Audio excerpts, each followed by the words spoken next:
And the third step is understanding their needs. Yes. What are needs? Needs are basically the things that are essential for the human growth and survival. For instance, food, shelter, safety and security, respect and recognition, and a strong sense of purpose. If these needs are not identified and addressed, a leader cannot drive the performance and motivation. So what are those needs? Physiological needs, safety and security, love and belonging, then self-esteem, and the last, self-actualization. Let's unfold those needs. So the first one is physiological needs.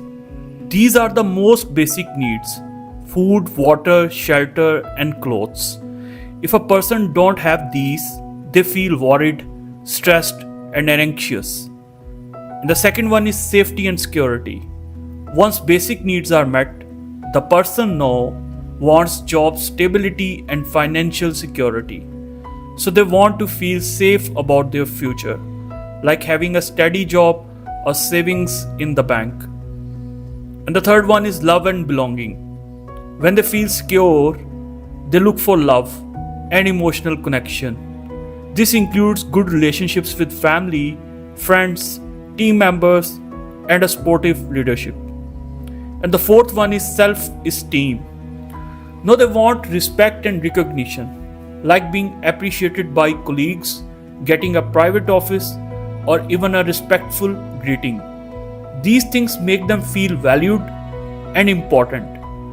And the fifth and last one is self-actualization.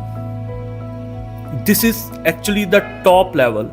At this point, people don't care much about money or titles. They want inner peace, purpose, and a strong connection with their creator. They focus on personal growth and helping others. Let me tell you a real life story of David about the importance of needs in human life. Well, David was a quiet software developer in a new tech startup. He was a diligent guy. He was never late.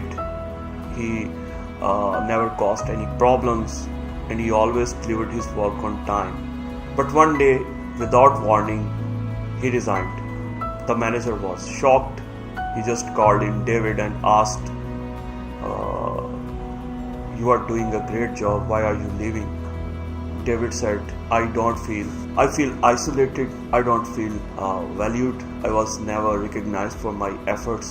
I just come here, code, and go home. I don't feel like I belong here." And the manager had no answer. He had given David a good salary. His physiological needs meet. He had given him a job security, safety and security needs meet. But he completely missed third level, a connection, love and belonging. And then the fourth, David needs for recognition and appreciation, self-esteem, it's also missed. So he realized he has missed something important. That's forced David to resign. Now the question is that how a leader can understand their needs. Yes, the first step is to emotionally connect with them. Second, have casual conversations and listen them actively. And the third, try to understand what they are going through.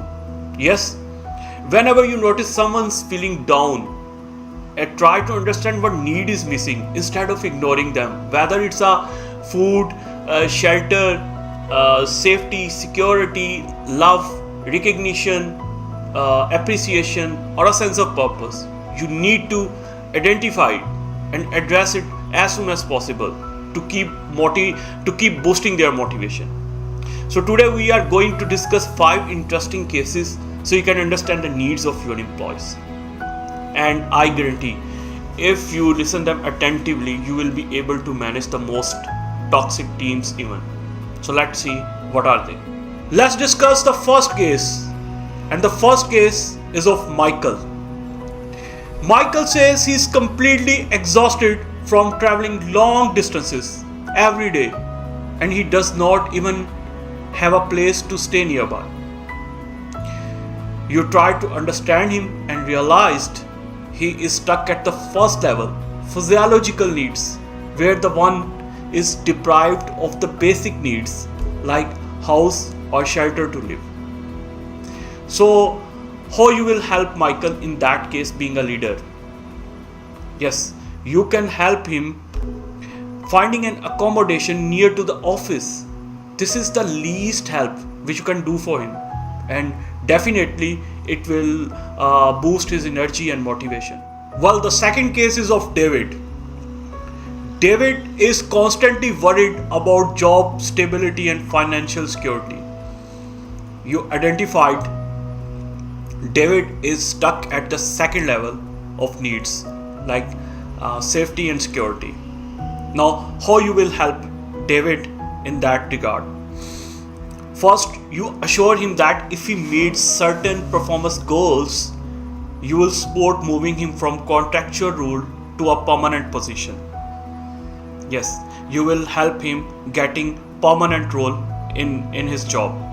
Second, for financial security, you can propose a provident fund policy to the CEO that deduct a small amount from salaries and return it like a pension, so that this will give them the feeling of financial security. Yes. And the third case is of Anderson. Anderson feels emotionally disconnected. There is no real bond with his team. He feels isolated and lack of energy. Now, you identified the problem with Anderson that he is stuck at the third level of needs, like love and belonging. Now, how you will address his need? Yes, as a leader, your role is to create a sense of we in the team instead of you. Remind everyone that we are not just a co-workers, we are like a family, and you can organize office dinners, team outings and game nights. So these small moments build emotional bonds, and emotional bonds fuel motivation. Well, the fourth case is of James. James is a hard worker, but he feels like no one sees his hard work.